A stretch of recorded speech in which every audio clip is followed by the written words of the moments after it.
How come changelings will eat human babies, but they won't eat dwarves even though they can? For those of you who are new, the reason that they can even eat humans and reproduce is because dwarves were originally humans that were stricken with a disease. A stone skin disease that starts at their pinkies and at their toes and then will slowly work their way inward and up to their head, eventually petrifying the muscles and petrifying them to death. But thanks to Anva, the mother of dwarves, the 11-foot 1-inch Oni giantess who found a piece of medicine that allowed the slow progression of the stone skin disease throughout their lives, dwarves have the tendency to have the same lifespan as a human at this point, only then still dying because they either suffocate or petrify themselves to death. And while the mating manual will absolutely discuss changeling reproduction, we will talk about that subject in length. However, let's go ahead and just lightly touch on it. What if a changeling ended up swallowing an orc baby, or even worse, an ice elf baby? Let's start with the easier one of the two, the ice elves. When Ezeron decided to convert a bunch of races to be the ice elf race that we know today, our girl was absolutely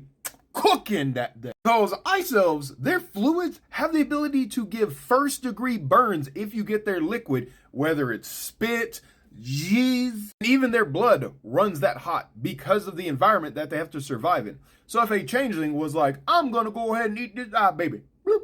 Assuming that the changeling didn't end up breaking any skin whenever it decided to swallow, the first part of this process would be extremely painless. However, once the skin starts melting and the body starts decaying, that's when those liquids are going to get free and then start absolutely decimating the inside of a changeling, forcing them to throw the baby up or keel over. And there's no guarantee that the changeling would even survive even if it started to throw up because of the severity of the burns that are going to be internal. But if nothing else, we are pretty sure that if, depending on how long the baby stays in there, the reproductive systems is just destroyed. They no longer would have the ability to convert kabats to actual embryos and then convert babies to kabans. Changelings absolutely stay away from orcs because if they end up swallowing a baby, it will end up being an orcanus, or as the common man would call it, an orcanus.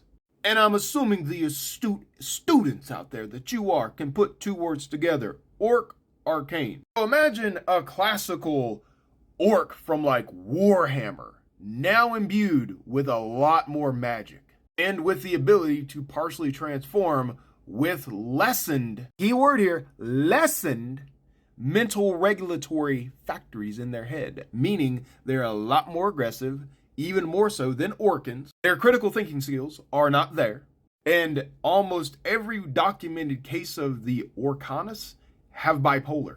So they will potentially flip-flop between being friendly to being extremely hostile. This isn't even scratching the surface of what we're going to talk about in the mating manual. All this lore based on the worlds of my mangas, The Devil's Deal, and Night of Slaughter takes place. If you want to see the development of the mating manual, grab a Ruby Gold sub or get an original character in the lore with a diamond. If you're not convinced, you can read everything I write for free online. Just see bio or description.